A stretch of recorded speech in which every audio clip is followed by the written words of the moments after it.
Good evening. This is the Tuesday, June 27, 2023 regular meeting of the Flemington Borough Planning Board. This meeting is called pursuant to the provisions of the Open Public Meetings Act. Both adequate and electronic notice of this meeting has been provided by way of publication in the Hunterdon County Democrat and Courier News newspapers on or about January 18th, 19th, 2023. In addition, notice of this meeting was posted on the door here at the Borough Flemington Municipal Building at 38 Park Avenue, and any handicap accessible entrances there too. Posted on the municipal website, provides the municipal clerk who distributes all persons, if any, requesting copies of the same. This meeting is being recorded with both audio and video and made rebroadcast. This meeting is a judicial proceeding, and any questions or comments must be limited to the issues that are relevant to what the board may legally consider in reaching a decision, and decorum appropriate to a judicial hearing must be maintained at all times. Can everyone please rise as you are able for the flag salute. Allegiance to the United States of America and to the republic for which it stands, one nation under God, indivisible, with liberty and justice for all. Mayor Carroll, here. Mr. Remillard, here. Mr. Canton, Here. Mr. Dashna, Here. Mr. Levitt, Here. Mr. Cook. Here. Ms. Giffen is excused. Did she say she was out this week? I don't know. I thought she did, but All right. She's not here. We'll check and see. We'll check. Ms. Weitzman, I do not He see sent me a note that she might be a few minutes late, so she's talking. Mr. Hill. Yes. Mr. Savino. Here. Mr. Eckel. Here. Mr. Weintraub. Here. Mr. Joe.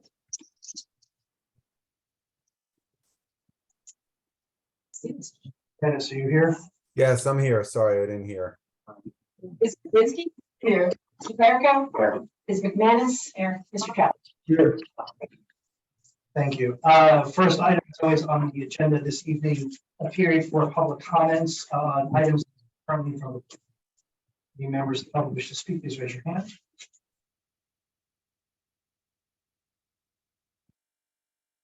Okay, see none. Item 2, mayor comments.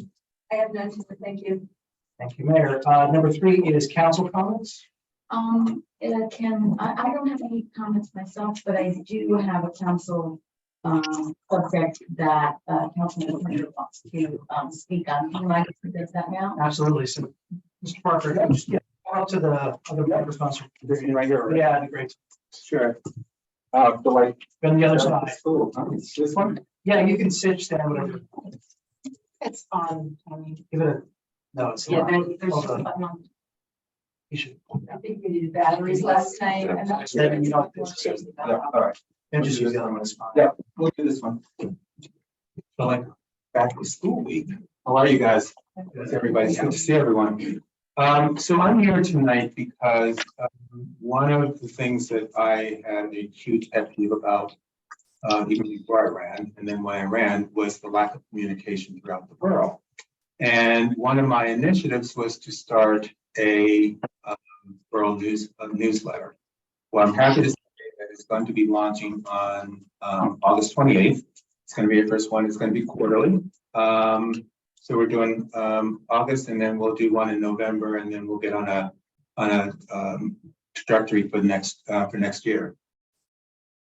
There's a couple of things about the newsletter. One is it really is about information about the borough strictly. It's not political. It's not controversial. Well, I mean, people can take it that way, but that's not what it's going to be set out to do, right? It's just going to be informing people about what's going on, because there's this lack of communication throughout the borough, which causes people to start with gossip. And, you know, that's like a huge pet peeve of mine. I just can't take it. That's where I draw the line in the sand. I heard, I did this. And, you know, one of my favorite sayings is that if all you see is what you see, you miss so many other things that you should be seeing. And so this is going to take what you should be seeing and not what you just see. So I'm coming to the planning board because I definitely want the planning board to participate in providing information about what's going on in the planning board, what you can share for the public, of course, and what you want the public to know. You'll get a section. I'll give you all the rules. I'll send them over, but you'll get a section to talk about And I would say, look at what has been, you can do it one of two ways. You can look at what has been done and what you're looking at doing if you're ready to give some of that information. I'm also going to be starting a committee because one person can't do this, right? I just want to get it up and running. So I want to start a committee and pick people from each department and each committee to be on that to help spearhead some of those things. And not only are we doing just committees and departments, but we want to highlight volunteers. We want to highlight some of the good things that kids are doing. We want to highlight some of the things that seniors are doing. So, you know, I want it to be inclusive and not exclusive. So that is one of the ways that we can bring this community together, is by just talking and letting people know what's going on. So I will be back in contact with you again. Listen, we're not trying to be perfect in an imperfect world.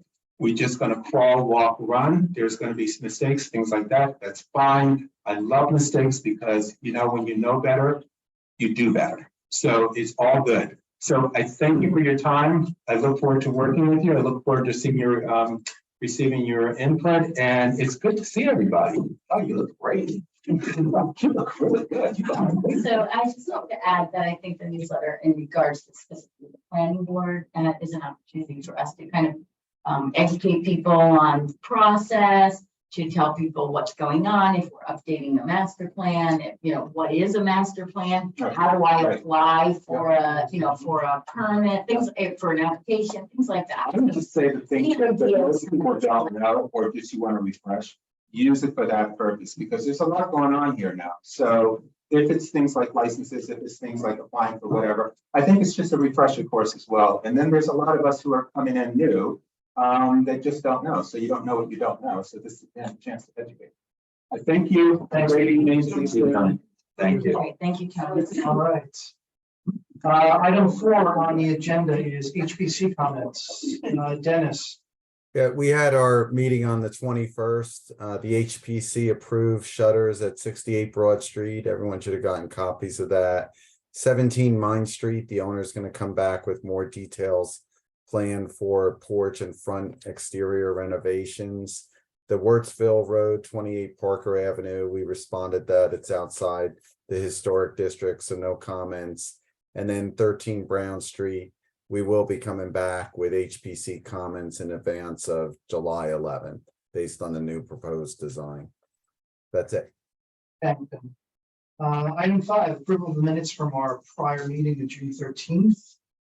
Those are circulated by email. Can I get a motion on the minutes? So, Second. Any clarifications or discussion on minutes? Mr. Cook, yes. Mr. Hill, Yes. Mayor Karen, yes, Mrs. Engelhardt, Yes, Mr. Campion, Yes. Mr. Dashna, Yes. Mr. Levitt, Yes. Ms. Weissman's here. See. Ms. Weitzman, Yes, and Mr. Sunita. Yes. She got here at 7:07. Just one. Thank you. All right. All right, item 6 on the agenda is an escrow return, Premier Outside, I think it's Premier Outdoor Media LLC, not outside. Block 49, lot 2. For those newer to the board, when any application comes forward, they post escrow to pay for professional fees and replenish it as needed. And when all is said and done, and our professionals are satisfied that there are no more bills to be paid, and then we wait some more time, and then we definitely show that there's no more bills to pay. Whatever remainder is in escrow needs to be returned, but that requires us to vote on that by resolution. So there was recirculated resolution. We have one ready. No, what we've done in the past is usually the planning board approves it, and then I have a resolution prepared for council, and council has the final word on all funds and payments. So any of our professionals, anything they need to add? can I ask something of Mr. Clerico? Please. I noticed there was a couple dead bushes already right on there. Yeah, I'm sorry, that would be that, I'm sorry. I noticed there's about a couple of dead bushes there that probably have to be replaced under the resolution because it's been less than a certain amount of time. And then They posted a lead. They posted a- Can somebody follow the bond maintenance bond is $4,000 that was posted, but I thought that was only, I mean. That doesn't affect this escrow then, yeah. No, it's a separate Barking up the wrong account. tree then, literally. Yeah. Barking up the wrong bush. It's too early for Jim. You're talking. Now, Premier Media is the old Flemington for. Yeah, that's Yeah. exactly what I'm talking about.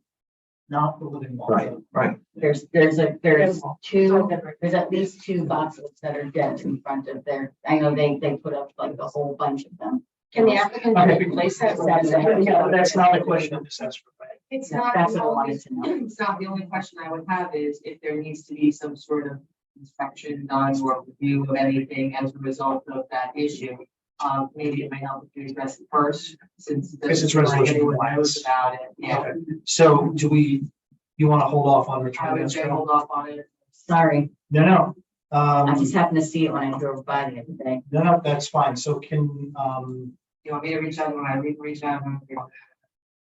you send a note to? That is, Is it code? Is it property maintenance? Dave? It should be code. Yeah. First. Yeah. I can reach out to. What? The borough rate currently doesn't have something. Yeah, so why don't you, Carol, why don't you reach out? I was trying to do. Why don't you reach out to council and just say, make sure we get this squared before, and then if we could then table this to the next meeting, I'll let the applicant know. I'm sure they'll do. that'll motivate them to get it done. Exactly. All right, good. Item 7 on our agenda this evening is the continuation of the public hearing for VSD Flemington Apartments LLC, blocks 39, lots 3 and 4, continued from April 25th and from May 9th, 2023. I'm going to right now. You can click on, Can we do it too? we're going to do that in a second. I just want to make sure that the laptop, turn on the camera there, make it more about the audio.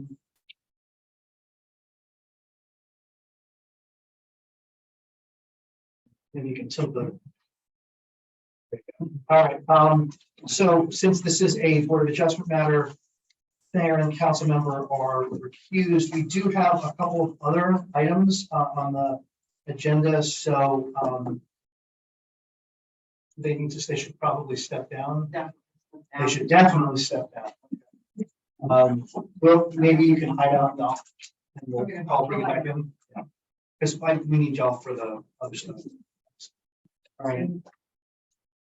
All right, as they're exiting, where we left things, just so folks remember, we had, testimony was completed. There was a closing statement given by the applicant's attorney. There was testimony given by our board's professionals. There were questions of our board, and there was our board discussion after we had closed the hearing. Okay. And both, and there, and so where we were at this point was that the applicant have requested that we pause before taking a vote, so that they could potentially incorporate what they were hearing through the board's discussion. So I'm gonna technically we need to reopen the public hearing if there's anything else that gets added. So what I'm looking for right now, so that we can hear from Mr. Kernberg and any of the witnesses he's got, is a motion to reopen the public hearing. I just want to confirm, is that you are looking to discuss with the boards you would like us to reopen to? That's correct. I just want to clarify that the motion was rescinded and the second was rescinded. And notice was, announcement was made that the public hearing was continued to this meeting. And we are requesting the ability to reopen the public hearing to have further discussions with the board. So I need So I'll make a someone, motion that we reopen the public hearing on BSD Flemington Apartments LLC, block 39, lots 3 and 4. is there a second? Second. Okay. We can call roll. Yes, I just want to note that Mr. Semino was not present at that meeting, but he did listen to all of the recordings and reviewed all of the documents, and he provided a certification that he is eligible to vote. Okay, great. I do provide that. We emailed that to you. That's fine. Thank you. Okay. The vote would be Mr. Cook, Yes. Mr. Hill, Yes. Mr. Campion, Yes. Mr. Dashna, Yes. Mr. Levitt, Yes. Ms. Weitzman, Yes. and Mr. Zunino. Yes. So the hearing is now reopened. Great. Thank you, Mr. Chairman. You appreciate the board reopening this hearing and allowing us the opportunity to have further discussions with the board with respect to our application. We look forward to the opportunity to having a dialogue with the board, and just at the last meeting, it kind of came as a little bit of a surprise to us when there was a deliberation and there were some comments made about the application that kind of took us by surprise, quite honestly. And I guess the reason why it took us by surprise is that this board has a longer history with this application than the applicant does, or that I do.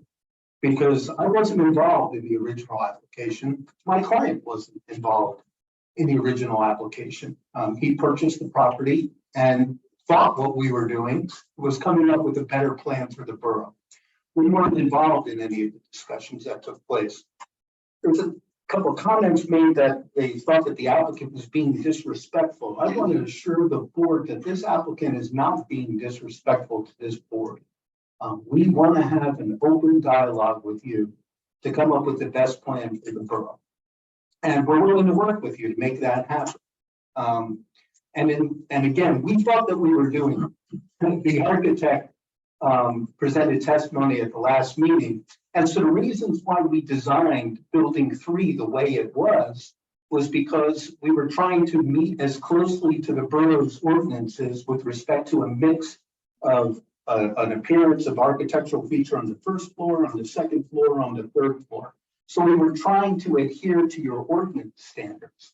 So again, it came as a little bit of a shock to us at the time that the board started its deliberations that you didn't like the architecture, because we didn't quite hear that during the testimony. So I guess what we're asking for is we're going to present a revised plan that we hope will meet with the board's greater interest in the application. The other thing that kind of threw a little bit of a monkey wrench into this application was that the day after this hearing, on May 9th, at May 10th, we learned that Regus was no longer going to be renting the first floor of the Spice Factory building, and that commercial space was going to be vacant as of September. And we learned that the day after the hearing. So coming back from the board's comments, listening to what happened there, and trying to come up with a plan that would allow for a revised architecture and a revised mix of the commercial and residential. We've come up with a plan that I think hopefully will meet with your approval in terms of the architecture, but it would provide for a scaling back of the third floor of building 3. So it would reduce the massing concerns that the board had. And in fact, it results in a 7,000 square foot approximately reduction in the third floor area, in the gross floor area of building 3. In turn, we would like to have, instead of commercial on the first floor of building 2, the Spice Factory building, that's where the residential and the amenities would be relocated to be the first floor of building 2. That would require us to amend our plans, and we know that we would have to do it upon new notice of hearing.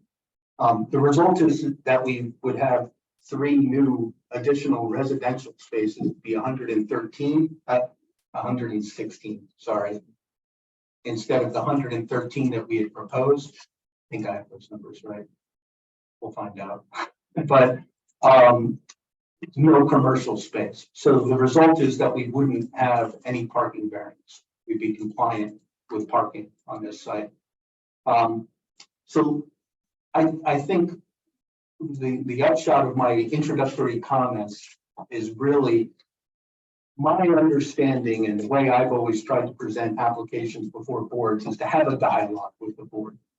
And we're asking board members that if you have a concern about the application, or if you have something that you don't like and you'd like to see, give us the opportunity to address your concerns during the public hearing so that we can try and come up with the best project for the borough, as opposed to at the end during the motion for deliberations. I think that's the best way for for the applicant and the borough to be able to efficiently present an application before the board.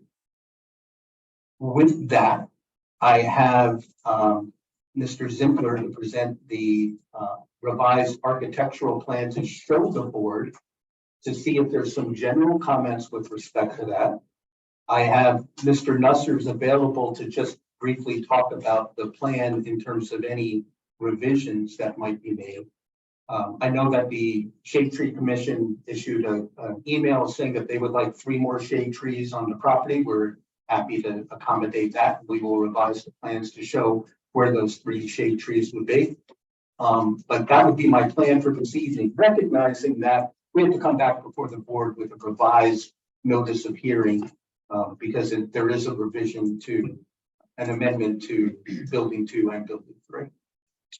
Okay, so just so the board understands, because this is a use variance and because of the way these things happen, any dialogue, as Mr. Bloomberg is suggesting, needs to be in the form of questions of witnesses. I just, either tonight or as we go forward, I just want folks to remember that that's how we have to operate under this. We can't have a technical review committee because it's the nature of the application. So, which would be the way it would normally happen. But this is also a public hearing, still a continuation from the last public hearing. And my understanding is that we can have a dialogue because it's continuation of the public hearing. And things come up at a public hearing, you can say, you know what? We realize now we're going to have to come back with a different proposal. And I definitely think that that is permitted under the land use law. Yes, we can have a technical review committee or subcommittee prior to submission of application. And this is the application before the board. He has heard the comments of the board as to issues. I guess the board reopen the matter and have something to present to the board for consideration.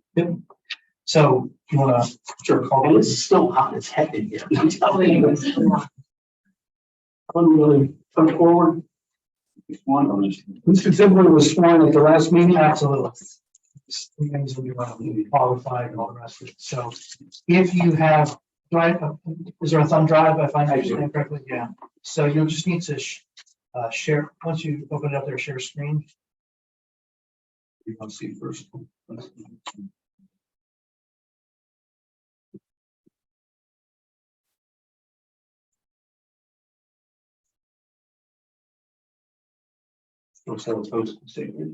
That's my fault, sorry.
Okay, so our intention here is to demonstrate to the board that there were some concerns that you had with the architecture that we presented last time. And some of those issues were the massing of the building. And the concern was that it seemed that what we presented was a 5-story building, which was much larger than what you had reviewed previously. So this was. There's, I think there's, oh, Yeah, hit the Not green share button screen? on the Share screen.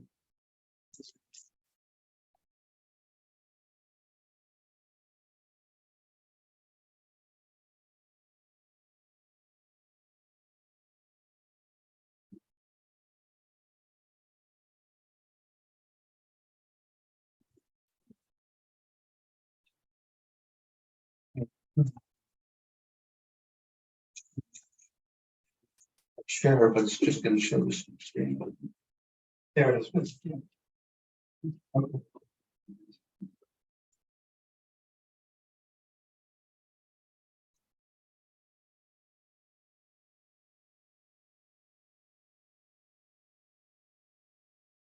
So this was the design of the previously approved building number 3. And what we showed there again was that the 5th floor was set back from the floor below. There was a design feature of a curved 2-story entry lobby. And there were some vertical elements and windows and so forth. What we presented previously. It's in there.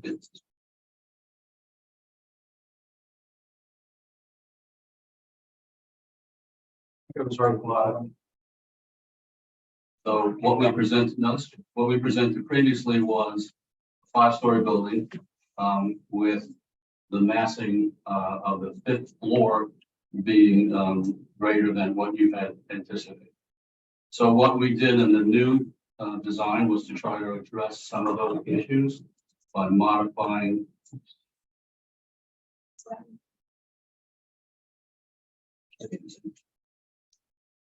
Modify the appearance of the building and set it back. Yeah.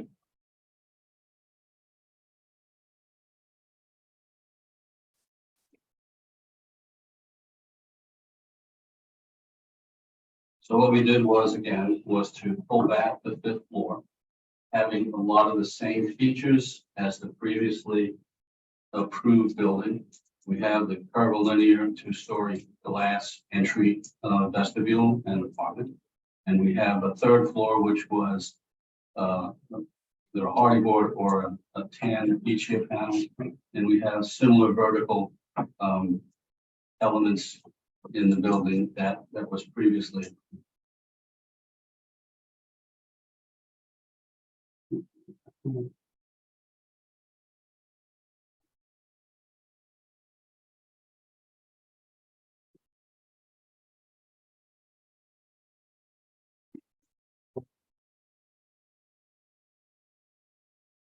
Where you were. And stuff.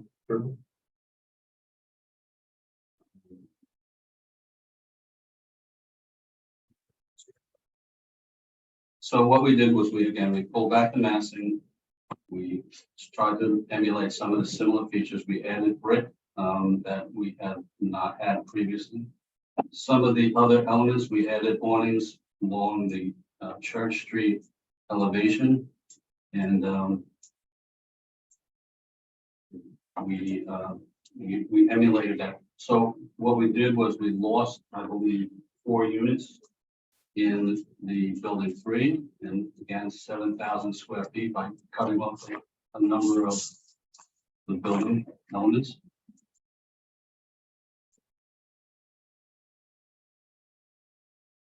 So the entry area is this curvilinear entrance area. The building is still larger than what was previously submitted, but that was one of the bases for the submittal was the building was going to be larger. Then the 5th floor was significantly smaller from what we had previously. But you weren't involved in the original approval that was granted by the board, correct? No. And when you did the your architectural design, you tried to meet the architectural standards of the borough ordinance with respect to multifamily housing, correct? Right. There was, I believe, a requirement that there had to be a base component, and then a central component, and then a coping or upper story component, which were different elements. But what we presented in terms of this revised proposal is based upon the comments that we heard at the last meeting in terms of massing and the need for the additional brick to make it look more like the original approval, and as well as the Yeah, and then what's the, I can never, lines. the awnings. And again, this is our process to try to come closer to what you have previously reviewed and approved. And again, we're open to suggestions to try to get closer to that and what you're expecting from our submission. Additionally, one of the other comments was that some of the plans were designated as COA apartments, which were different or smaller than the market price apartments. And we modified that so all the apartments are the same. It'll be an administrative function of the board to determine which ones are COA, which ones aren't, but we're not making square footage distinction between those.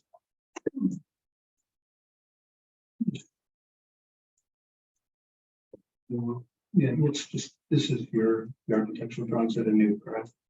Yeah.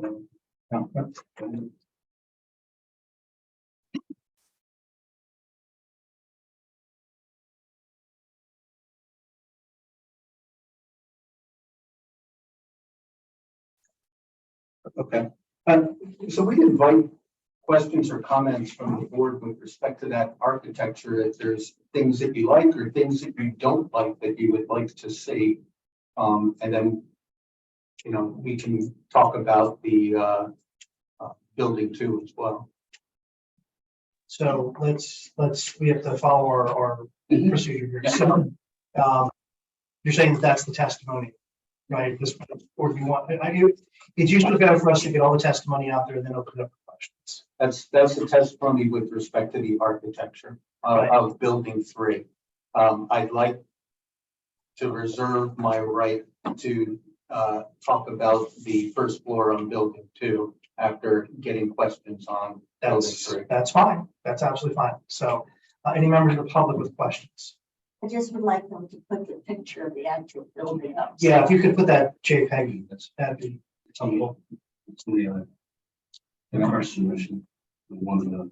Oh, the original The building? original building or the new design? No, this one. Yeah, leave that there. That's what you're saying. So, other members of the public with questions on the testimony given this evening?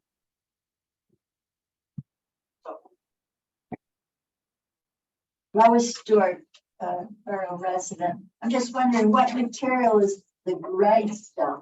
What is that? Yeah, I mean, we don't want to be stuck on, we were looking at a cement board or either a hardy board. Something in that nature, something other than stucco. We just want to break up the facade so that it doesn't all appear to be brick. And again, it's similar to the original building design. Will you identify the material that you're going to Yes, use? absolutely, absolutely. And will it be different than the material that you're using on the top? Yes. Because we want the upper floor to have a distinct appearance. And then the gray elements are really vertical separation. So That's similar to what was previously agreed by the board in the original Spice Factory application. That had, it wasn't all just brick, it had been broken up with different facades, correct? yes. There it was. So that exhibit that you're showing there was the original approved architectural rendering of the Spice Factory building that had a breakup of the facade, Right. with gray areas. And the upper floor was a tan party board of Alicia. We had this the curved 2-story entry vestibule. We had a awning going across the facade, which we're also emulating. So again, we try to maintain some of the same features as the original approved design. Principally was pulling back the 5th floor so that it reduced the appearance of a 5-story building to some. But the original building did not have the extension on the side, is that correct? The original wish. This building that you're showing now. Correct. The building is bigger. The new application is bigger because we have an L shape. Versus originally it was just a rectangular plan.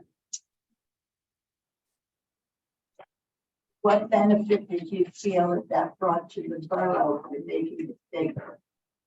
That you have to ask the owner of the reasons why they extended and expanded the buildings.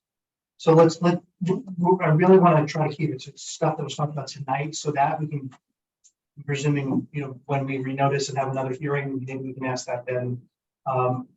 Other questions from the public on testimony given thus far? Okay, so professionals, do you have questions? I have just one question based on the rendering. I just want to confirm. Microphone?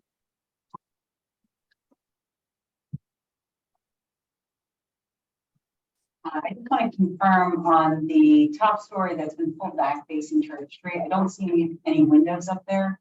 Can you confirm that there will be windows? I mean, that's an apartment here, so yeah, Yeah, I had a feeling. I just want to get that on record. we just want to see. Yeah, so you'll have windows similar to what was shown in the original building. Well, actually, this is a hallway here, so we can have windows there. It's an apartment here. We can clearly have windows. Yeah, I think I appreciate that Sure. the upper story has been set back, but let's add some windows to Yeah, that's fine. improve the appearance. Yeah, I think we can do a nice job because again, there's a kind of a public corridor here when you come out of the elevator, so it's an opportunity for us to, do something really nice. That we Jay, Bob, did you have questions? Architect, Karen? Members of the board, let me start with in person. Questions, the architecture, tonight? So I have some questions. Is that open space that we were just referring to where, would it be possible to have some outdoor roof space there? Absolutely. Absolutely. As I said in the plan, there's a public hallway here, so we can easily open this up to provide an outdoor space, which would be nice.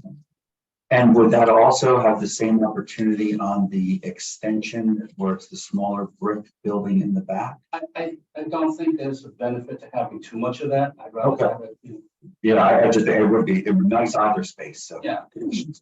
Plus, this side is facing Church Street, the other side is really parking lots. And just to clarify for the record, you're referring to outside the area that Beth was just talking about where they're going to put windows. Yeah, Right, Yeah. Yeah. The area. Can you confirm, do the windows on the new building, building 3, coordinate with the windows on the existing building, not what was originally approved, on the existing Spice Factory building? Will windows have some correlation to each other? Or do you tell? To the extent that they're basement or, I don't believe that they're similar now. I don't recall. Not that. So about the existing.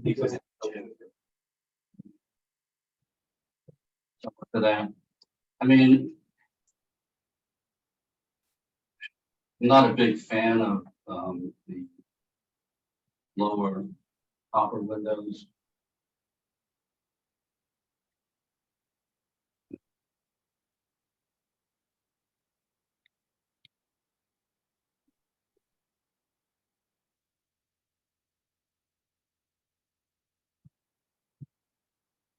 I mean, these are very high floor to ceilings in this building. So the opportunity to have these very large windows was more prevalent. So I don't know if we want to necessarily do that. I don't recall if these upper, I guess these upper windows were operable. But, I mean, if that's a concern, Let me answer from an architectural perspective. What suggestions might you have to make the new building be more harmonious to the existing building insofar as potentially a retrofitted factory or something that would twist the eye of the public as you were driving by to say, wow, they reinterpreted an old building. Are there suggestions you would have based on, you can leave that picture up or Yeah, go ahead. are there suggestions that you may have? You're an architect, I'm not an architect, so. One of the other things that we didn't represent in this rendering, you can see it some degree here, is we're going to use the same clay tile coping on top of the brick, so we probably want to introduce that element along the brick here as well. So that is very reminiscent of the original building here along the top coping. So I think that would help bring it through. We've gone to utilize more extensively the brick that would be reminiscent of this building, as well as trying to match to the best we can the same brick color. I don't know how we can do that necessarily, but that would be an objective in trying to relate the buildings together. And are there they lights? Yeah, I don't think those are going to exist. So once you go up on Yeah, that, okay. because we're- So, and I know you chose to put awnings on the Church Street side, which coordinates somewhat. It looks like a full awning, not just that more, just that panel awning. I'm just curious, why would you choose to do that throughout the site or on more areas? I think it was a cost consideration, but we can certainly be open to doing that. I don't think it needs to be everywhere. It's just that I happened to catch it at the corner of my eye and thought, is there going to be more awnings? Could there be more I think awnings? we would probably want to maybe just do it on the upper floors, the 2 floors here, similar to what's on building 2, just on the interior, so that this portion of the building relates to building 2 facing it.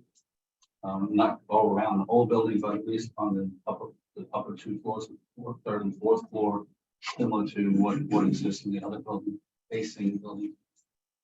Okay, and the materials that we were talking about earlier, where there are going to be some cement board or something on the original approval. Yeah. I can't remember exactly, but I saw in the picture there was something that looked like glass that almost appeared to be an old shaft of some sort. I don't know if it was glass, or if it was made to look like glass, if it was clear. But I think if you can pull up the original approval, that was one of the things that many members of the public at that time liked from an architectural perspective. It's the, you have to, there we go. See, the section in the middle there, I don't know what that is. Yeah, I mean, it would be spandrel glass at the floor line. We try to just maintain that element, that vertical element. They're breaking it up to make it look more uniform as a single element, just with glass defining the boundaries of it. We can certainly look to approach that same look. And again, what we're trying to accomplish here is to try to get the board's opinions on things that you think. Well, I'm just asking questions on how to make the new proposal up here. I know it's not Disneyland. I know I'm trying to make fake things here, but to appear to be a repurposed factory of sorts. And that was one of the things that I noticed in this picture. So I was curious to see, is that a material choice? I'm not looking for you to spend more money. Is there a material choice that's shiny? I'm not, because again, I can't fit in that picture. And I'm not sure if we decided to modify that look on building 2. But we can look at that. I'm not sure that looks like a repurposed factory necessarily, but it's much more, it's much more reminiscent of the original Spice Factory. Somebody might not look at that and go, oh, that's an old factory, but they're gonna say, gosh, that looks like the sister to the building across the parking lot, more so than the original. And understand that the original, the building 2 that exists presently has been modified well before. And so, that's interesting. I didn't know. would you consider digging for a few minutes into some archives of photos of what it looked like 20, 30 years ago, and I think you might find some inspiration of material types that might help evoke. I That kind of certainly am willing to do that. I'd love to do that. The concern is that if we do that, it no longer looks like the new building. But that's why I was suggesting that there's a balance to be struck. Yeah. Um, And then the awning that's on the original approval. Right. There is no awning, right? I confirm that? I'm looking, there is no awning on that curved Yes, sir. glass. Yeah, we did have yes. this awning. We have this large one here. Curves in. So is that steel? Curves in. What is that? It would be, that's a large element. It's also got, it's hung from the floor above, and you can see the vertical members that are supporting it. So would you say that that evokes some Absolutely. industrial, and could there be more elements that evoke that same industrial feel on other elements of the building, especially the big brick part in the back, which really could be an old brick building because it's solid brick. Right. So could there be opportunities there that also face Church Street as you Right. come further? I understand the building, when we look at it here, we're not really looking at it from the street view. Sure. Somewhat if you're going out of town, but there are some spots that definitely face the street that command more presence. And I think adding that, clay coping along the top will definitely help evoke that, because it'll start looking like that 4-story factory building, circa 1930, 1940. And I think all around the brick, I think that would be helpful, kind of relating to that. Right, and you're not referring to above where you have hardy board, because that would theoretically an older, a newer addition to an old building if it was there. Talking that along the. Correct.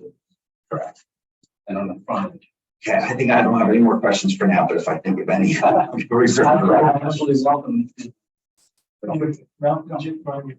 Anyone on any of our remote board members have questions? Dennis, go ahead. Just two things. A question, I thought Mr. Grunberg said that we scaled back the 3rd floor. I assume you meant the 5th floor, right? The 3rd floor hasn't changed unless I misheard you.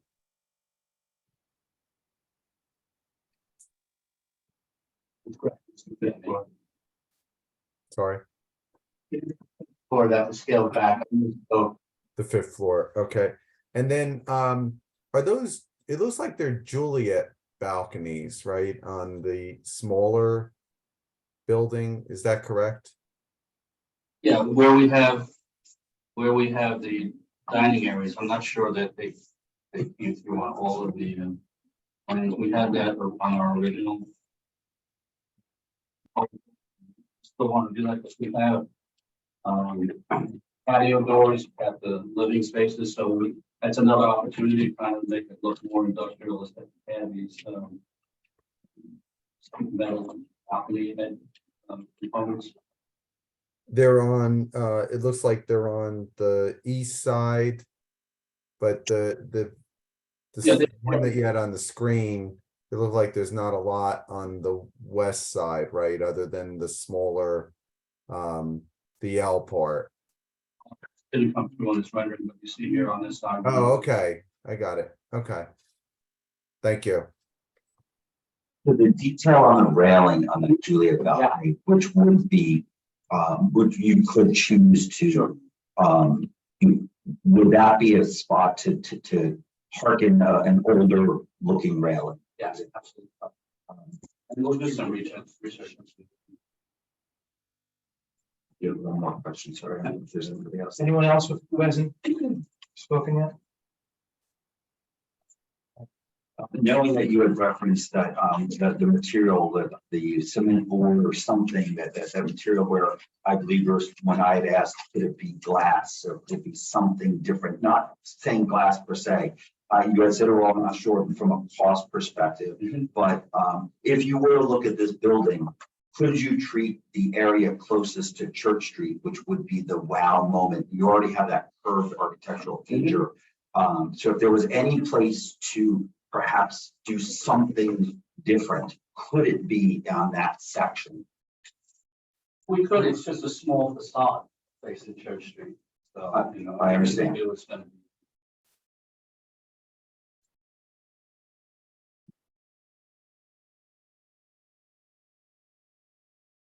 Yeah, I'm there. All right. Beth, go ahead. Sorry. One thing that, Just make sure you hit the mic. one thing that Bob and I were just taking a look at, I have a question about the second story rounded corner. Yeah. Is that a living unit? Yeah, it's a farm. How do you plan to mitigate for privacy in that area? I mean, if there, you look at apartment buildings in the city, they're full of glass, they're full of glass. That's typically on the second story? I think it's on both floors, but this is the apartment here. Right. I guess, I don't think it's a building code issue. I don't think it's a design issue, Mhm. but it's unusual in a small town to give up that amount of privacy. And the Well, alternative is that it's It's glass a living- in the bedroom. No, The bedroom is flat. If you look The at, bedroom is sort of a window here. Isn't the bedroom right there? This is the bedroom, and so this Right. portion is glass. Yeah. I mean, there's tenting that can be, I just think that it's something that the board ought to think about, because it can easily be mitigated with tinting, and then it's not transparent. Maybe that's okay, but I don't want the board to be surprised, or alternatively, the resident pulls the blinds all the time, which is probably, certainly in the bedroom, I think to be expected. And the board's losing some transparency. So just, Sorry, I didn't hear that last part. I said the board would be losing some transparency if the resident pulls the blinds at all times, or if the glass is tinted, so it's not transparent. So I think that's an issue that the board needs to think through, because when I first glanced at the renderings, my initial thought was that it was like a tall, a two-story entry lobby. And it wasn't until we were looking at the floor plans just now that I realized that's a living room and a bedroom. yeah, I mean, I'll discuss. On see if that's possible to have that as a two-story. But for economically, to just sell that unit, you would have to demonstrate that there is that level of privacy. I believe. So I think it'd be a really cool apartment as it's designed, but I agree that there are concerns about that. And we obviously don't want people having blinds coming up and down, which would change the character of it. I mean, I live in a fishbowl house, if you will, where everybody can see into your home, and it takes some getting used to, but I guess the concern I have is that this second story is direct, you'll have people walking within 10 feet of your windows to access the building, and then the road's not that close, but it's still 60, 150, 150 feet away, which that's my lesser concern is the road. It's more just about access to the building is directly beneath the. So wouldn't the question for the architect be, I mean, since you want to design a beautiful building, wouldn't you want to control the way that make those windows private? Yeah, oh, definitely. I'm from an architect, and I guess I'm asking, could you control that so that somebody doesn't go to Walmart and buy a bunch of shades that go down? Well, tinting, I mean, self-mitigate transparency, and I would think that the entire peripheral linear element would be tinted. another board member, James, you had your hand up before.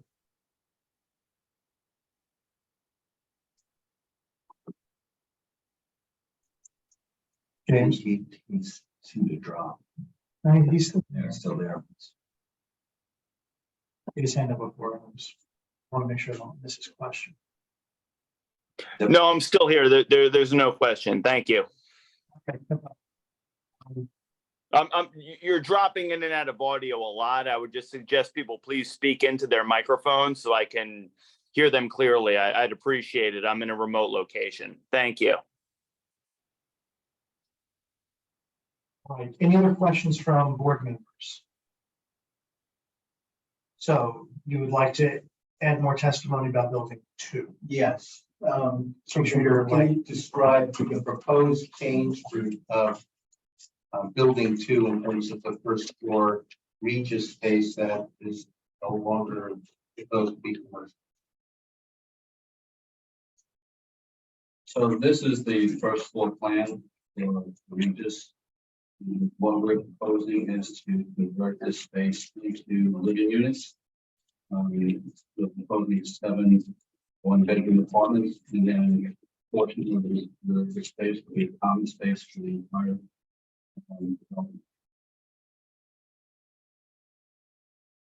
And the overall count of units and from are proposed as what, and the new proposal as 3, correct? Yeah. So we're actually lost 4 as a result of the reduction in the fifth floor. And we're proposing 7 units on the first floor plus the amenities for a total increase of 3, but we're not going to have commercial space anymore. Correct. And then we can have Mr. Nussler talk.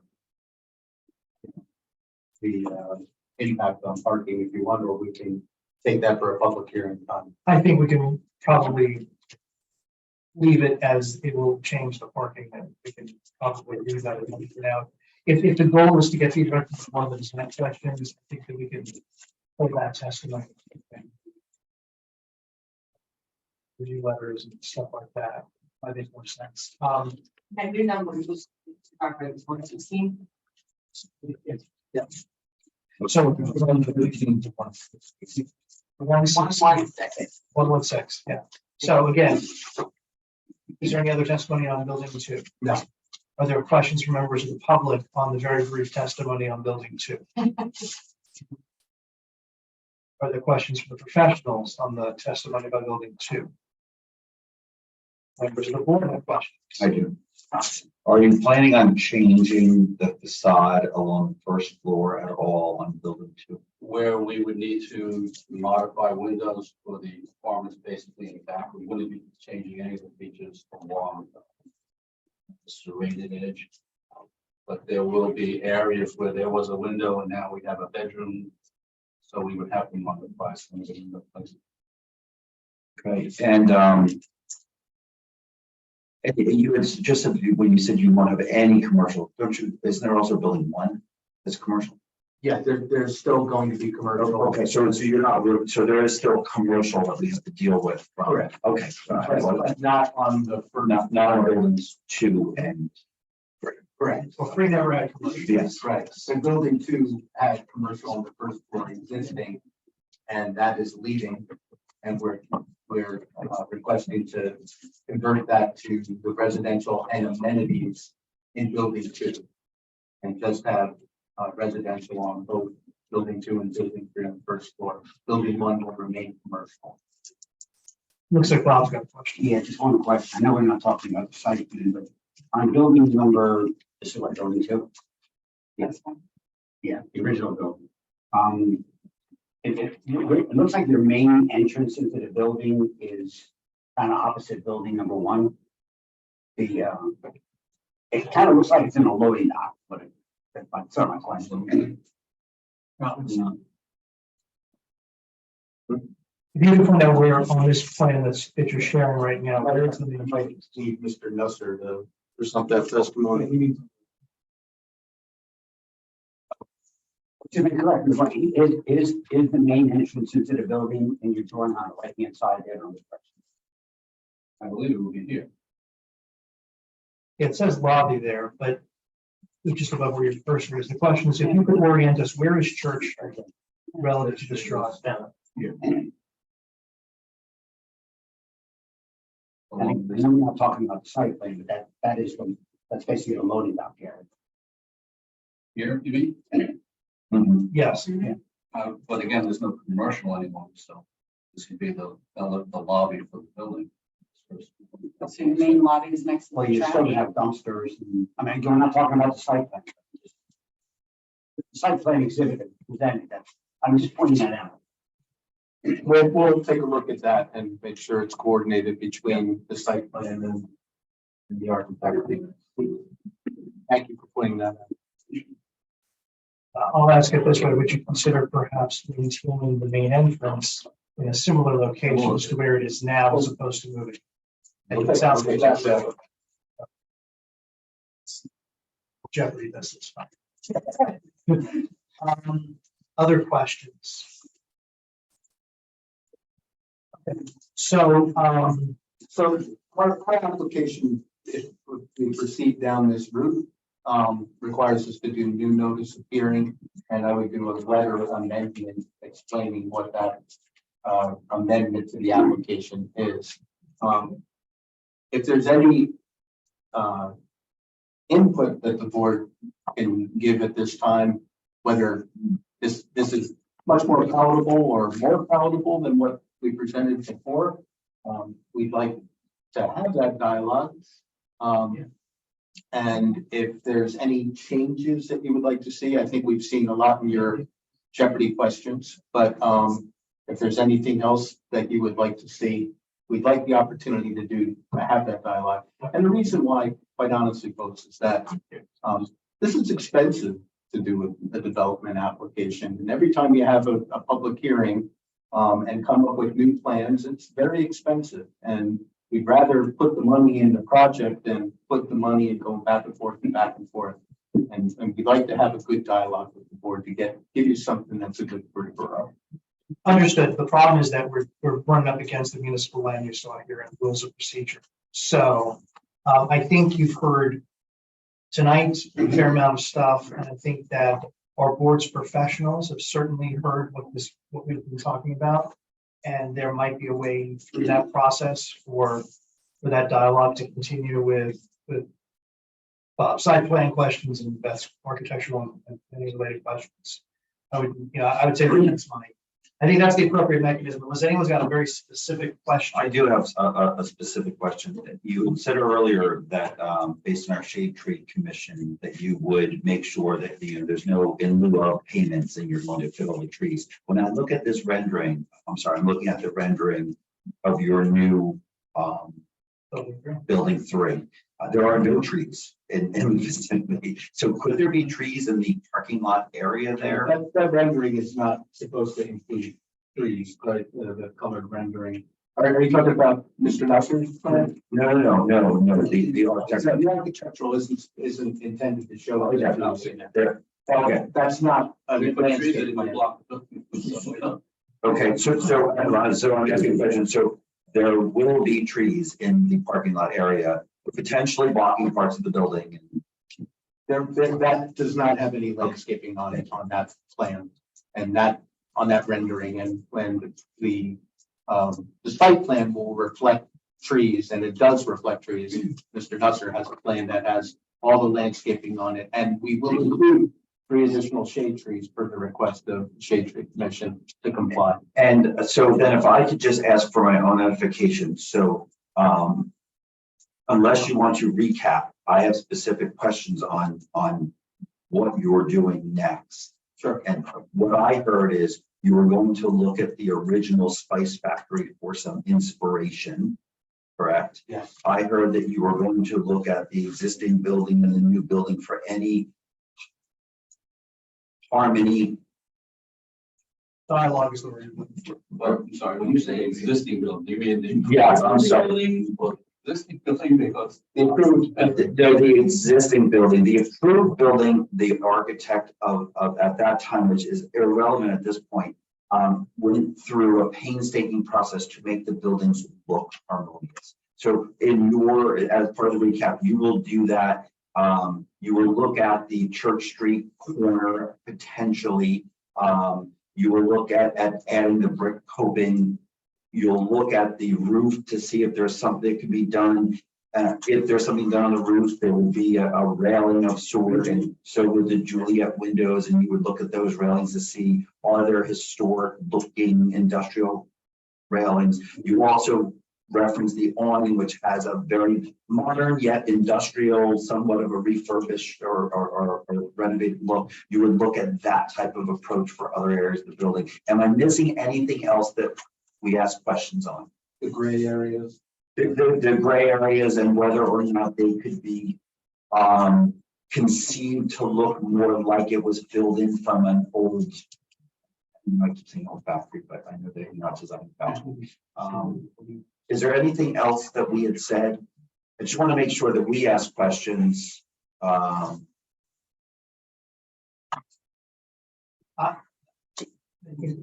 there anything else that?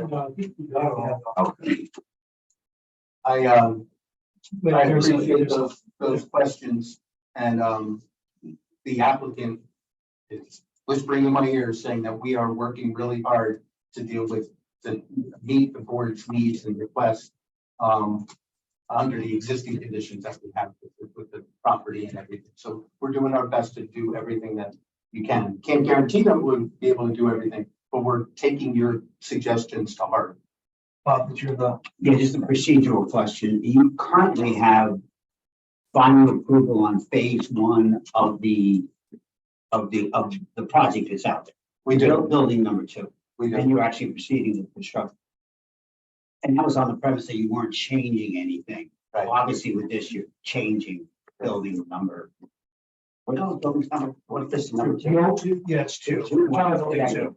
So you change. So I guess the question is procedurally, are you going to cease? I don't know what you're doing on the building. And we're not ceasing anything. We're asking for an amended approval on preliminary and final for the entirety of the No, I project. guess for the whole property. Right, and that's why I have to renotice, and I recognize that. But no, we're not abandoning the prior. No, I mean, are you physically doing the work? Are you? That building is being built, and what we're doing now is not going, in terms of the proposed development, wouldn't affect what the construction activities that are taking place now. It can easily be.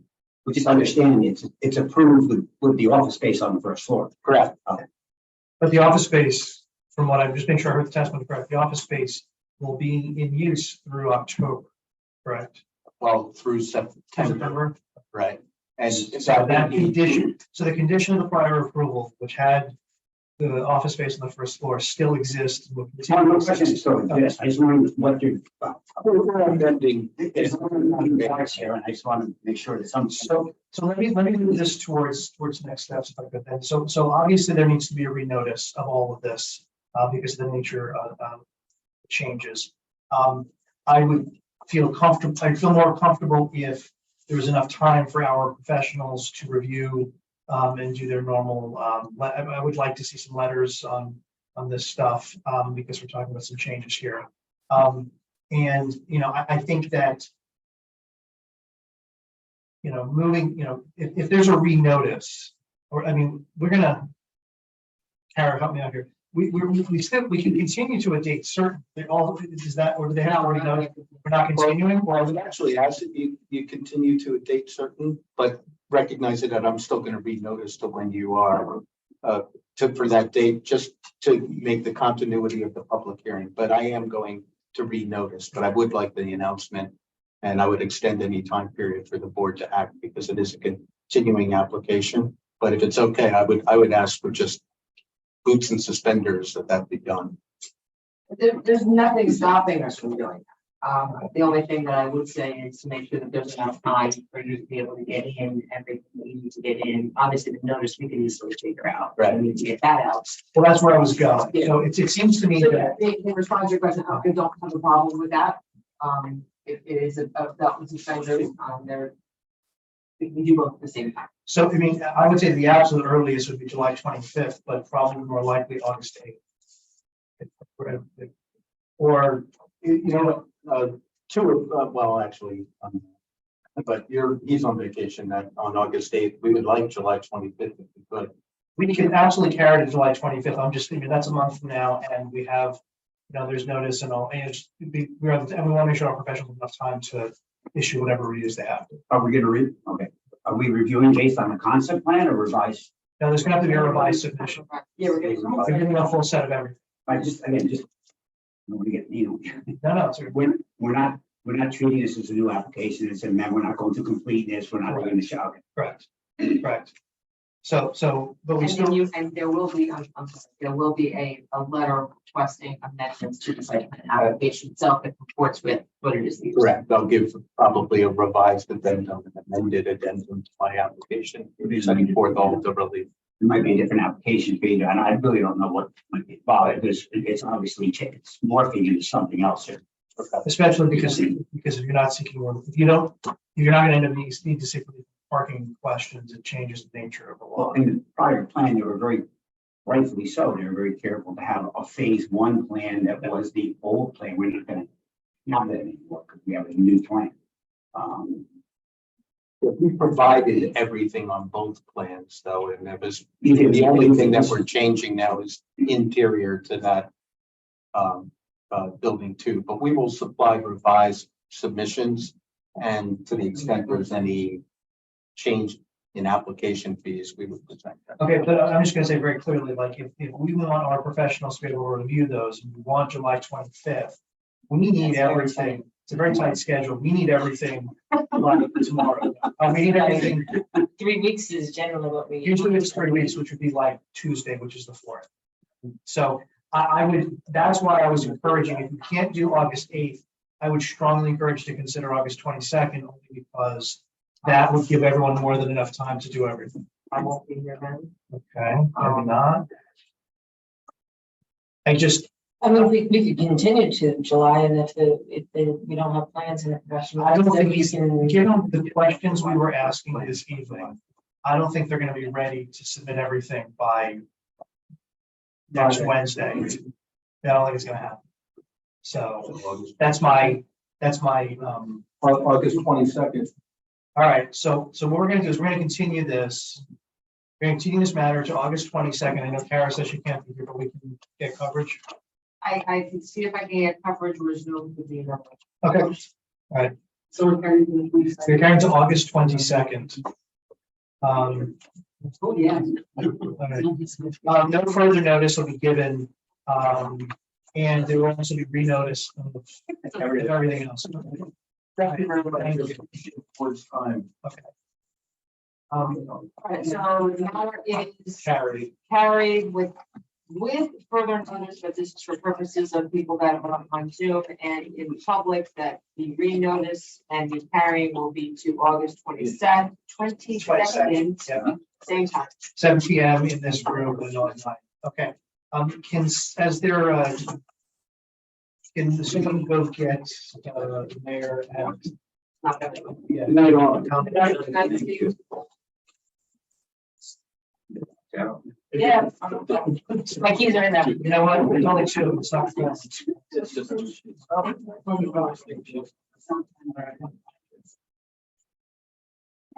Yes, please.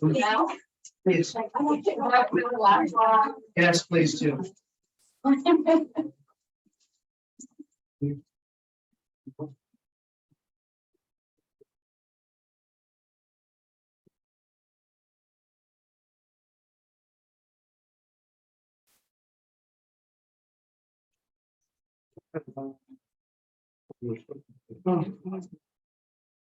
Okay, we are up to item 8 on our agenda for this evening, which is opportunity for discussion of the proposed updates to the PO district and TC district and the overlays and a whole bunch of other stuff. So I'm going to turn this over to Beth, if we could. This was sent to everybody digitally,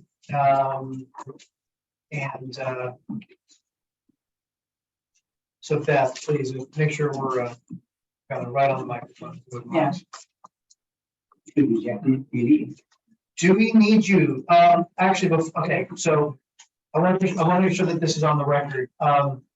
The previous meeting, we asked for a substitute backup planner from Van Cleef, and I have now learned that Mark Planner has conflicts on the meeting night. planner has conflicts on a meeting night. So I am in possession of at least one response. We'll talk about that later in executive session. But before Bob wanted to go, I just wanted to make sure everyone understood that the reason why we didn't get anything from Van Cleveland is that we don't have somebody. No, it's fine, it's fine. Yeah, the rest of the agenda, unless there's no professional reports from either engineer. No, okay, so yes, thank you. And we'll have a good night, have a good fourth. You too. Okay, ready? Yes. Okay, so folks, I sent out a pack of ordinances. These are ordinances that have resulted from discussions with the master plan subcommittee that took the burden of reviewing the master plan recommendations and trying to put them in action in the form of draft ordinances. So this is the first tranche of ordinances, if you will, being sent to the planning board. And I want to be clear, this is not a master plan consistency review where this has been introduced by the council. This is just simply draft ordinances sent to the planning board for review, comment, and then once folks are ready, once the planning board is ready, these would presumably be sent to council for consideration as part of the adoption process. So what we've got here is a pack of ordinances, and I'll speak very briefly about what they do overall, and then we can sort of dig into the details, however you guys would like. But it does a handful of things. It does a lot of rezoning. So it, first and foremost, it eliminates the PO, the professional office district, and it rezones a substantial portion, or it rezones land south of Route 12 on the south side between South Main Street and the western border. So if you think about the golf course, the WBM warehouse, the small lots along Route 12 before you get to South Main Street, those lands, as well as the PO district generally, have been rezoned to the TC district. We also captured a couple of lots along the east side of South Main Street that appear to be part of the Reeville Avenue Shopping Center. Those were in the CV district. Those have also been rezoned to the HR district. So that's just really for consistency with the surrounding area. I think the big move in this pack of ordinances is rezoning a variety of land to the TC district in the borough. The other thing that this pack of ordinances does is it fundamentally revises the TC district. So we're looking at a new set of land permitted uses and a variety of additional zoning standards that address those permitted uses, as well as other design and bulk standards in the ordinance or in the district. It also eliminates as part of the TC district overhaul, it also eliminates the MUMF overlay district. So that overlay district that we talked about, I think maybe 2 planning board meetings ago, that ordinance was, as many of you probably know, was not adopted. So the overlay district was not repealed on its own, but in fact, in this TC district, it is repealed. However, you'll see the addition of residential land uses as a conditional use in the district. So we've gotten rid of the overlay, but found another way to incorporate residential in this area. And then the last big thing that the pack of ordinances does is it provides a definitions ordinance. So we've started to look at our various permitted uses, principally in the TC district, and started to put definitions to those permitted uses. And one of the things that you'll see in there, I think there are a handful of definitions that I think are really important, but I think the most important is those that create definitions for retail sales and services. That definition it's certainly relevant to the TC district because as you may have already noticed, we're permitting retail in a very limited way. But as we sort of go down the line of the borough's other zone districts, like the DB district, for example, that's also going to be discussed by the subcommittee, will have this ordinance or this definition of retail sales and services in place. And so while the ordinance is being done as part of this TC district effort, these definitions will be applicable everywhere where those terms are used in the borough. And then the last thing I would point out for those of you, I see a lot of folks flipping through the ordinances. If you look towards the back of the packet, you'll see a variety of maps that identify those, what the existing zoning is and also what's proposed for the various changes I went over, but most importantly, the expansion of the TC district. So that's, like I said, a very brief overview of the ordinances. I'm not sure how exactly how the planning board wants me to walk through. I can show a screen and we can walk through every page, or folks can ask me questions and we can sort of drill down as you'd like, or we can take, or I guess the third alternative is we can take each ordinance on its own and I can sort of drill down into an overview.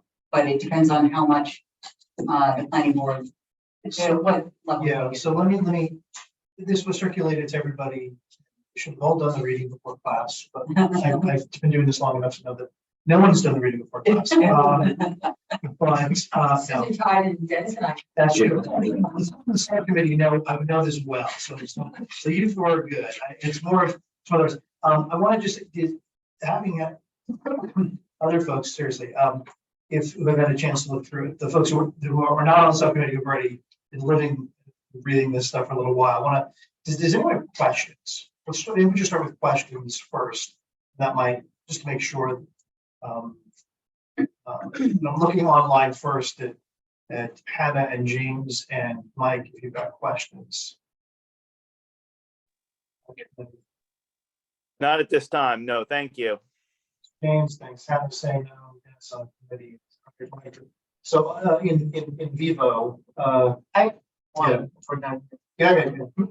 So I'm just looking really at the definitions. I think that's probably my most, what's the interesting part, but this is, you know, what I probably have the most input on. Why don't you say what page here, Brent? I am looking at it. They start on page 14 on the PDF. Like PDF, page 14. So it would be the definition section, the second definition, contractor uses. We talk about in the second sentence, the use may include office, workshop, storage of materials, vehicle storage equipment as accessory uses. Just thinking about my experience in those types of things, a lot of times they include all of those. Is that the intention here, for all of those to be permitted simultaneously as accessory uses on that site per that definition, or just one as an accessory use? My intention in writing it is to permit all of those so that you can have, you can be an electrical contractor, for example, you could have an office as well as storing your materials, as well as a workshop to create your stuff that you do. So maybe one or more of the following. Sorry. So one or more of the following.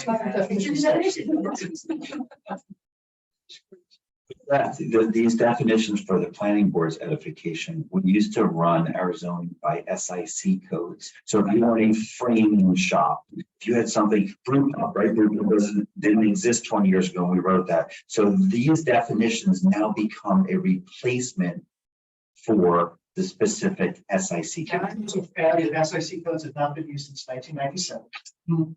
We have. They have not been used since 1997. They were replaced by the North American Industrial Classification System. These codes have been in place since NAFTA was signed. The original one, not the new thing, the original one. So when I tell people that government has its own SAC code, it's a lie. SIC doesn't exist. SICs are old school. And there have been NAICS codes definitions in 97, 02, 06, every few years, Office of Management Budget federally revises the NAICS codes. And the fact that we had SIC codes it's not just, it's 30 plus years.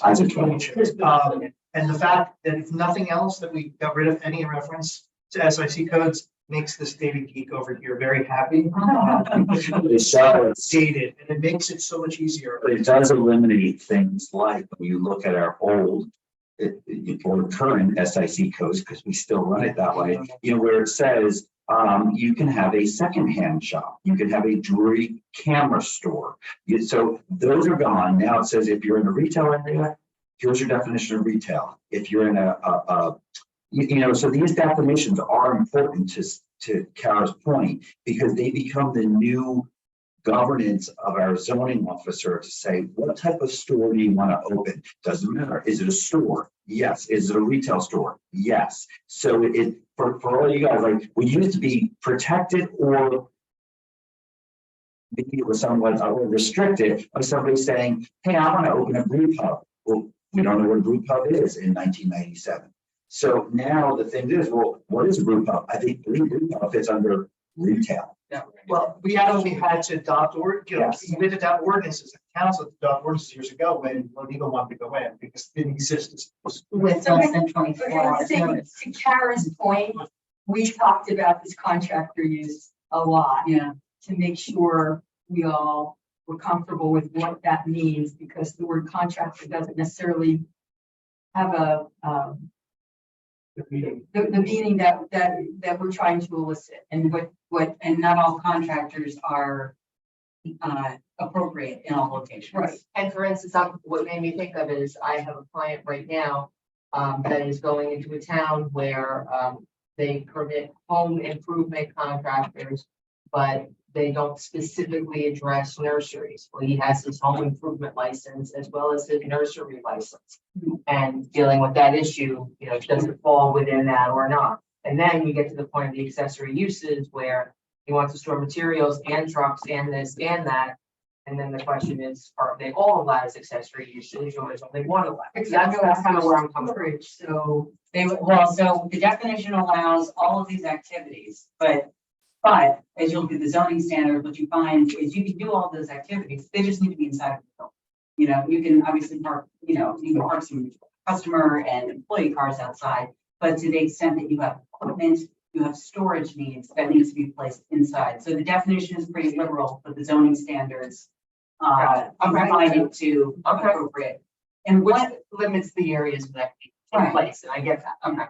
And one of the things that I was thinking about driving up here, the timing of this is so perfect, potentially, because we have a new zoning officer in place. And in years past, Jeff Klein has been really good about interpreting your SIC codes to be a little bit more liberal than how they're exactly.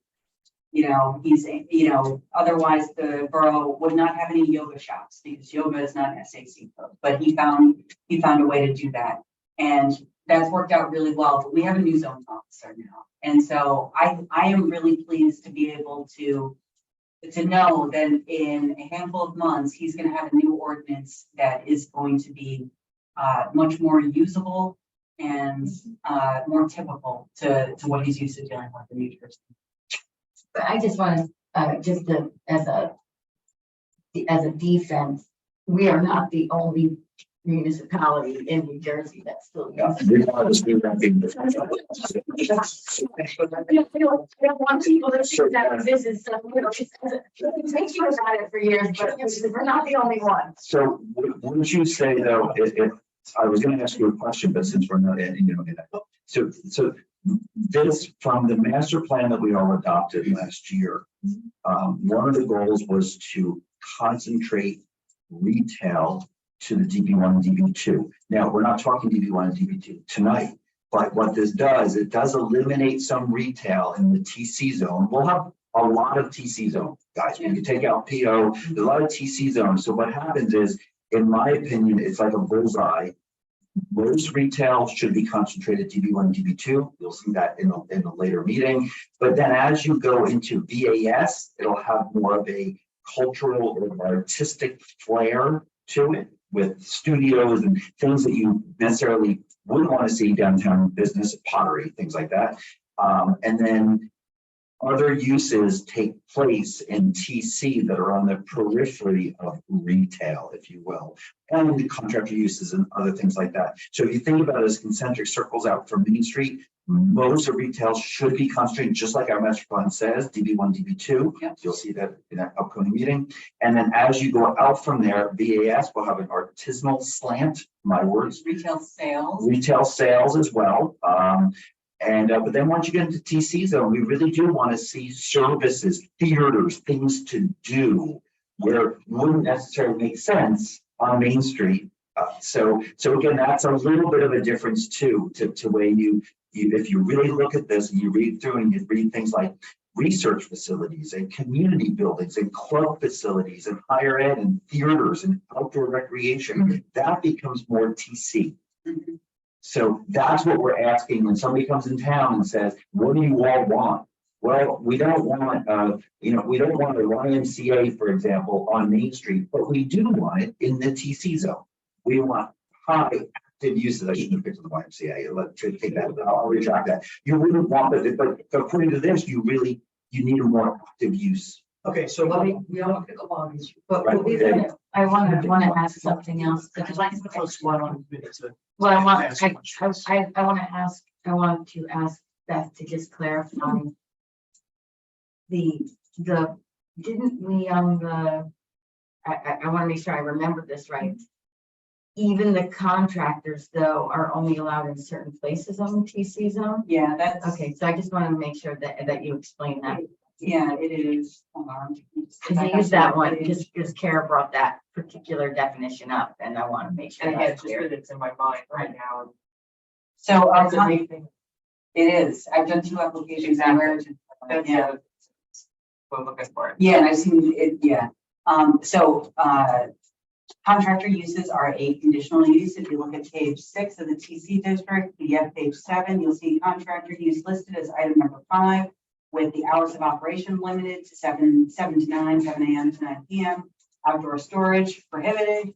All activities shall be within an enclosed business. So it's not limited to geographic area, but it's limited, but the use is limited to only those properties or users that can meet those conditions. Can I ask a question about TC then? Mhm. All right, so as Todd mentioned, the TC is, we're putting a lot of stuff back into TC, we're expanding the definition of TC, and I'm on board, that's not, can you talk a little bit about, thinking in particular along Park Avenue, which is a big stretch of PO that 30 years ago, when the new courthouse was built, the dream was that all these lawyer offices, Yeah. judge offices are gonna pop up, right? Yeah. Never happened. Yep. Right, never happened. Unfortunately, didn't work. And in fact, the one property owner at 76 Park who was trying to like make it a commercial building, couldn't make it happen and went back to residential use. So we've got a lot of existing residential on Park Avenue, in particular on the west side. Yeah. And it's now in this new TC, right? So housing is a conditional use. But so can you talk about like, I'd like to talk about Park Avenue in particular, because there's a bunch of properties there.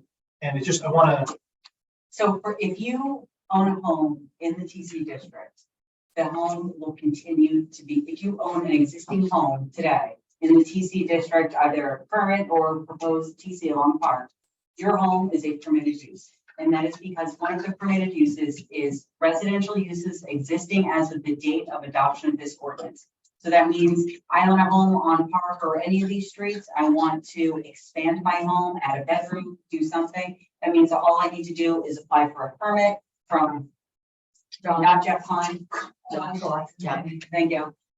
And person is no longer going to be required to have a use variance. And you can sell your home and I can buy your home. And all, yes, it's a house, it's a permitted use, We should put that in there, which may be expanded or enlarged or modified. Yeah. already permitted. Do you think that's necessary? I think it would be absolutely I don't- necessary.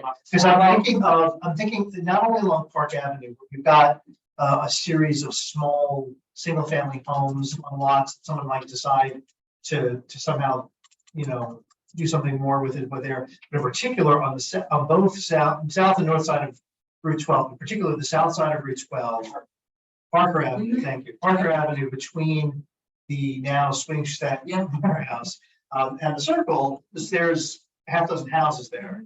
And, clearly, even when the real estate, was that, whatever the Biker Way, they combined two houses, and the board insisted that the houses stay like houses, and there was a little bridge built between them, so they would felt like that resolution. Like that was part of their approvals way back when. So like want to make sure that we're preserving that ability for folks on there to stay as now. It may very well be that because the adjacent uses in Raritan Township to the south, there's a bunch of townhouses over there anyway. Someone may decide to do multifamily over there and they would fall under the other proposed rules here. But I just want to make sure that we're not doing anything that could potentially impact those houses. And that's something that's important to me in just about all circumstances. So I've incorporated those homes as permitted uses. I will add a note in here that they can be enlarged, so there's no confusion by the zoning officer or any potential staff member. So that's existing homes. There is a provision for new multifamily housing to be permitted. However, that is listed as conditional use number 4, beginning on page 5 of the ordinance, page 6 of the PDF. And in here, it sets a number of conditions dealing with items that range from the lot size and lot configuration to also residential floor area limitations, because ultimately, while we're incorporating residential uses as a permitted conditional use in the zone, it is the intention that the TC district is a predominantly non-residential district. So if you have a large enough lot, if you have a desire to do mixed use, there is an opportunity to do so, but it's quite limited in terms of how much residential development.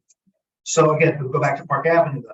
So we've got an existing cluster of office suites that look like condos anyway, right? Those little townhouse style. Townhouse style offices that are on the east side of Park North between, I'm sorry. Yeah, just behind what would be the Cardinal Mill Yeah, campus. between the jail and Steve, exactly. So that, according to what you've got here, that multifamily could only happen in the TC on Route 12 or South Main Street. So there would not be permissibility for multifamily residential along Park Avenue. Is that how I'm reading this? Yes, because you've got State Highway 12 or South Main Street listed as one of the conditions in that amendment. We didn't really talk about that site. Can I ask? That's a good point. Can I ask if it might be a place where, especially with redevelopment at the old ag site, in addition to already approvals for Global Ag across the street that has multifamily, that it might be appropriate to consider, I mean, again, maybe not the same scale as you would expect to see on Parker Ave or South Main, but there might be some. But again, I don't know. I want to. We didn't even talk about that. So I'm going to make a note to consider other areas as well as part of that condition that limits to 12 or South Main. And that way we can bring it back to the subcommittee and have a discussion as to whether or not they want to open up those streets. Yeah, I mean, clearly Park, as you get closer to Kapner, like it's not appropriate for multifamily, right? I mean, although, I don't know, somehow down the road, the county decides to do something else in jail site, who knows? But there's a difference, I think, between that end of what becomes the new TC right up against Kapner to what's further north as we get closer to the triangle and Ferrand and all those. So I just, if you could look at that, and then similarly, there's a little TC where East Main hits 31 there's a garden, the garden apartments up there, and then there's a little shopping center there, right? There's 7-Eleven. Yes.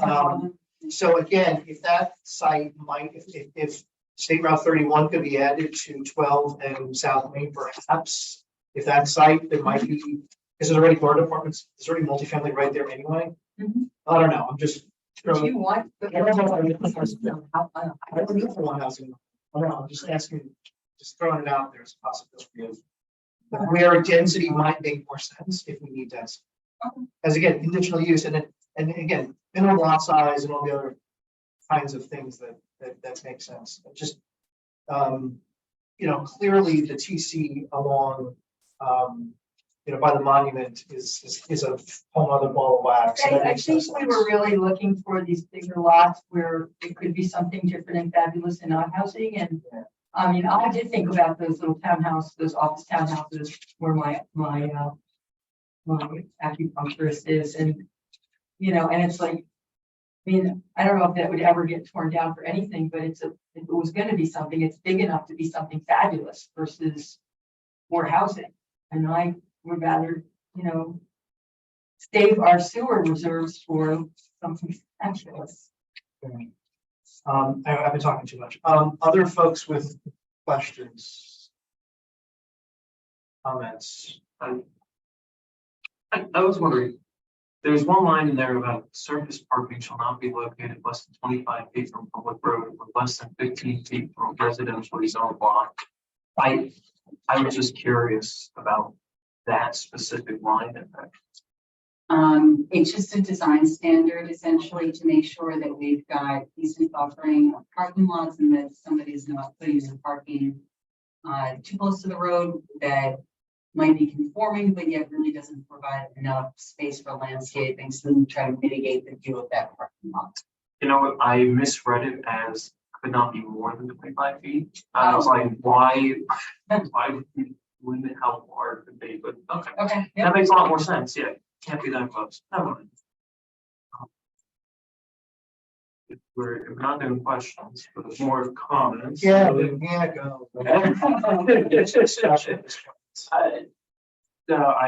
don't know. A lot of thoughts on it. I like seeing the consolidation of everything below Route 12 there. Granted, the whole discussion about where the housing could be, if anything, if you ask me, it'd be more appropriate if it was like flipped rather than putting housing. I don't know. It's just weird to zone the housing along there. It seems like along the highway there for me. Also, having the same kind of zoning for Route 12, which is like, highway, state highway, we don't really have as much control over that stretch of road there. 40 miles an hour, and then also Park Ave at the same time. It just seems strange to me. Let me see if I had anything else. That was. But strange, and because even if you look at, I want to make sure that the board understands when we say housing, the restrictions are a true mixed use type of housing. Like under this, we did write in here, like if you think of the old multi-use MU. That said, hey, you can build townhouses here. You really couldn't under this new plan. You could build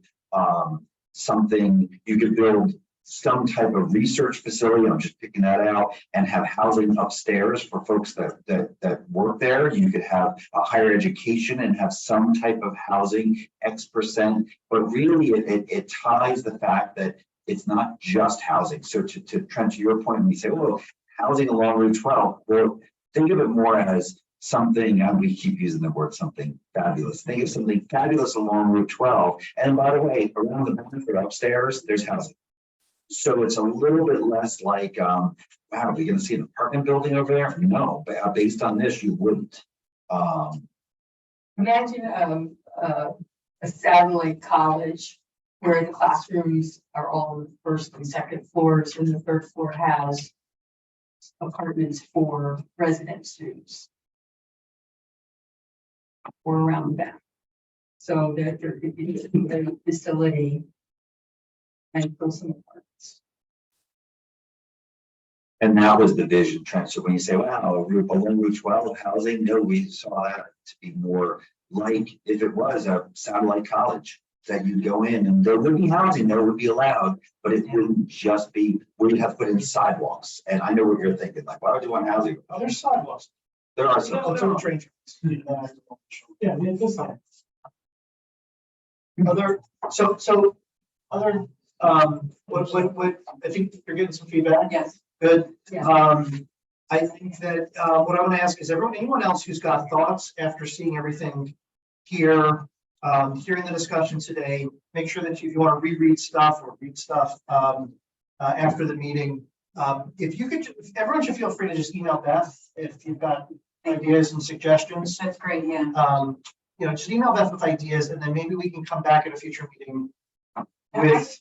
I have a subcommittee meeting planned with folks for the after the Fourth of July on the 10th. So do you, if folks could give me comments by, say, Monday? So I can do the rest of the week for this Monday. Yeah, by the 3rd, that would mean that I could package out, including any additional comments that folks have to my subcommittee on the 5th or the 6th. in time. That makes sense. All right, so if anyone's got a comment, just email Beth directly. You don't need to copy anybody else, just send it out. And we'll go from there. So thank you. Thank you for the committee. This is a lot of great work. Thank you all. I think a lot of compromise. It's a really good conversation. Because it really does change, it makes these zones different. It makes these zones decidedly different, yet reminiscent of what they were. But they're also, Yes, but they just couldn't realize the promise of, or the original intention, because they didn't have the permitted uses, they didn't, and they were just sort of dated, you know, the promise of 20 years ago. I mean, we've got new and modern thinking. Good. Excellent. Thank you all for the work. It is appreciated. All right, so we're up to chair items. Our next meeting is July 11th. We have 1 or 2 completenesses.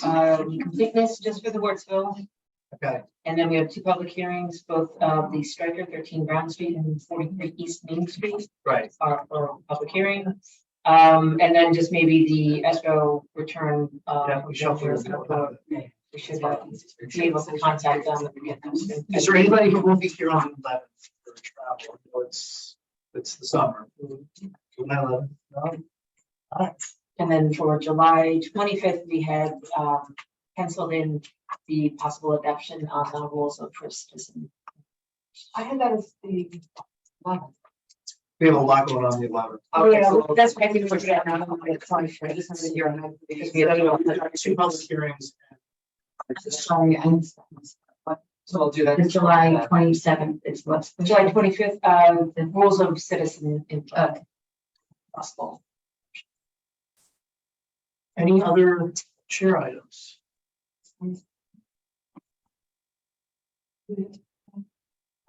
That's exactly what I'm saying.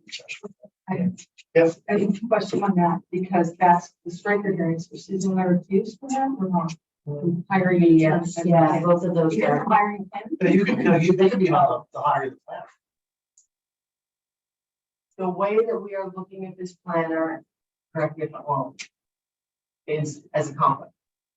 Yes. But Correct. it's Not but more he'd be, specific, it would be high. but it'd be the conflict. Correct. Correct. So if that's the case, then yes. Yes, so we want you to do like that. Yeah, we're not talking about we're not talking about any variance.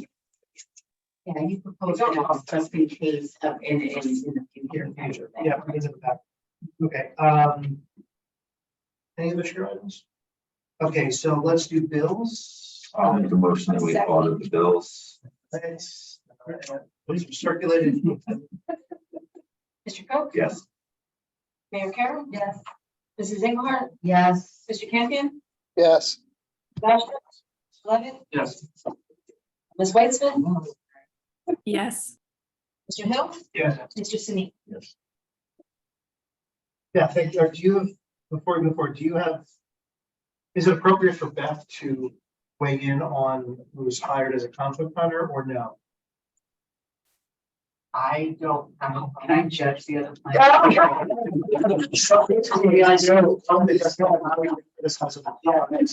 exactly. I think that's appropriate. I mean, I don't think it's inappropriate, to make sure that what the board typically likes to consider, has input. I mean, certainly if I felt that there was an issue, I would say something. Yeah. Do you mind hanging out for? I'm interested to know what you're considering. Okay, I can help. all right. Well, just for our It's not conversation. that- All right. It's over here. So, otherwise, do you have any other professional report? No. And Karen, any other professional report? So what I need now, we're up to item 12 on the agenda. We need to move to, I need a motion to go into executive session for purposes of discussion and review of qualifications for someone to serve as our conflict planner. That is when our normal planner is unable to serve for now. And In front of us. action may be taken. And action will absolutely be taken. So we will be returning back to public session. I'll make the motion. Yep. Engelhardt, second. Do you need a motion or a vote? Or- Yes, Amy, absolutely. all in favor? Yeah. Mayor Carroll, Yes. Mrs. Engelhardt, Yes. Josh, no, Yes. Mr. Campion, Yes. 11, Mr. Cook, Yes. Ms. Weitzman, Yes. Mr. Bell, Yes. Mr. Singh. Yes. Okay, I see that there's a person who is on remotely. Peggy, I need you to step off because we're moving into executive session and lock the webinar, and I do need members of the public who are here present to step out. Yeah, do you want me to turn this? It's already off. It's already on. Yeah, I have it. And I have them as an attendant. Oh, yeah, we can, if you can unlog them out. Yes, we don't have that anymore. I'm gonna kick whoever says Peggy toss them.